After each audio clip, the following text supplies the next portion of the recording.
الخيانة ذنب عظيم من أكبر الكبائر. وقال سبحانه وتعالى أيضا: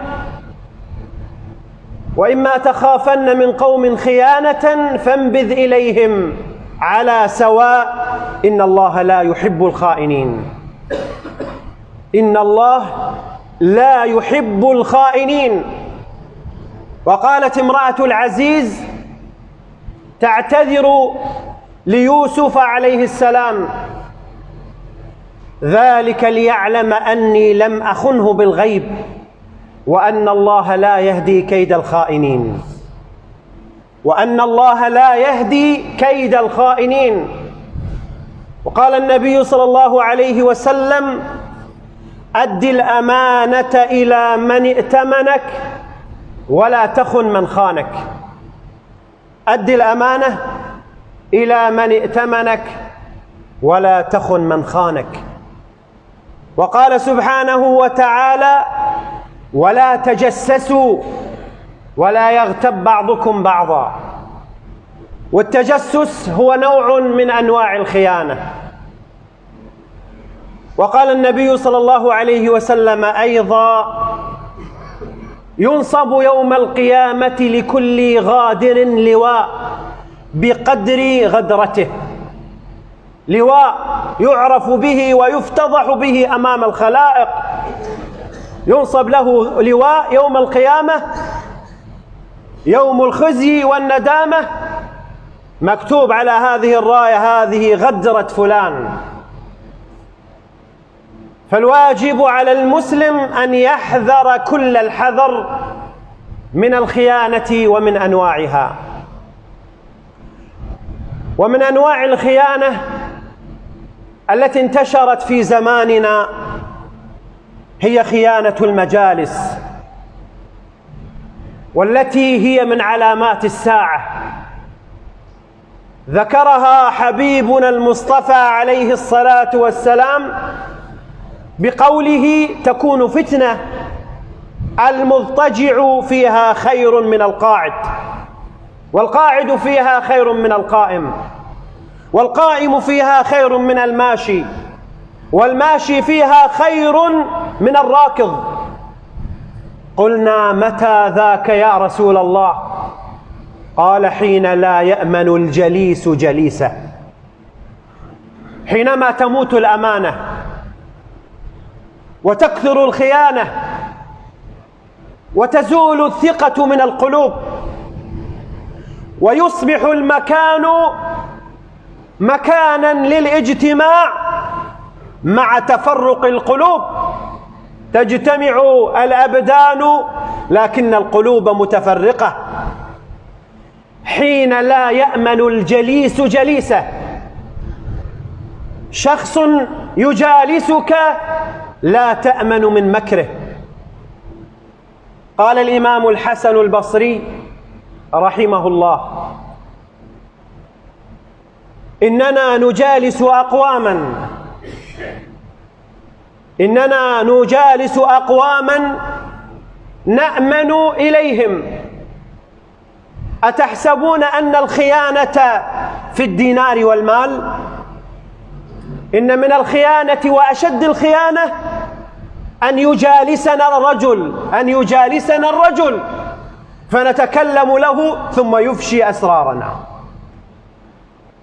تجلس جلسة مع الناس يتكلمون في حدود هذه الجلسة، ثم يأتي هذا الشخص في اليوم التالي يتكلم بما قالوا، يفضح ما قالوا. والمجالس كما قال النبي عليه الصلاة والسلام: إنما المجالس بالأمانة. إذا كان الكلام خاصا إنما المجالس بالأمانة. لا يجوز لأي شخص أن ينقل أسرار جلسة معينة معروف أنها خاصة. لا نقصد الكلام الطيب الذي نشره فيه أجر، إنما الكلام الخاص الذي نتحدث به في المجالس هذا لا يجوز نشره أبدا.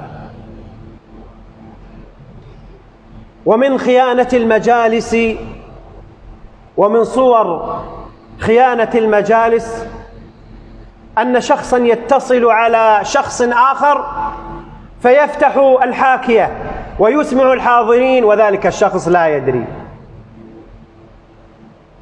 وقد يسأله سؤالا محرجا يقصد به شخصا موجودا وهو لا يدري، فتنشأ مشكلة كبيرة وتنشأ كارثة، زعزع في المجتمع، زعزع بين العوائل.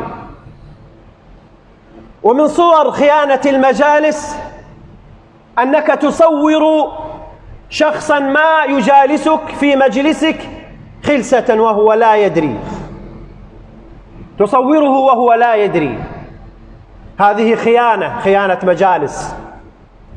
من صور خيانة المجالس أيضا أنك تسجل في هاتفك، تضغط تسجيل الصوت، تسجل ما يدور في هذه الجلسة، والحاضرون يتكلمون بكلام لا يريدون أن يخرج وأنت تسجل الكلام. من صور الخيانة أيضا أن يحادثك شخص ما على شبكات التواصل فتصور الشاشة ثم ترسلها إلى غيرك أو تنشرها على شبكات مواقع التواصل الاجتماعي. هذه خيانات موجودة والناس يتهاونون بها، وهي كبيرة من الكبائر، سيما إذا كانت في الأمور الخاصة أو كانت تسبب مشكلة. إذا كانت في أمور خاصة أو أمور تسبب مشكلة أو تشعل نارا وفتيل نار بين الناس. ومن صور الخيانة أيضا أنك تراسل امرأة، أن الرجل يراسل امرأة تحرم عليه، قد تكون متزوجة وقد تكون بنت بيت، تتسرب الخيانة في البيوت وإلى الغرفات وإلى أعراضنا.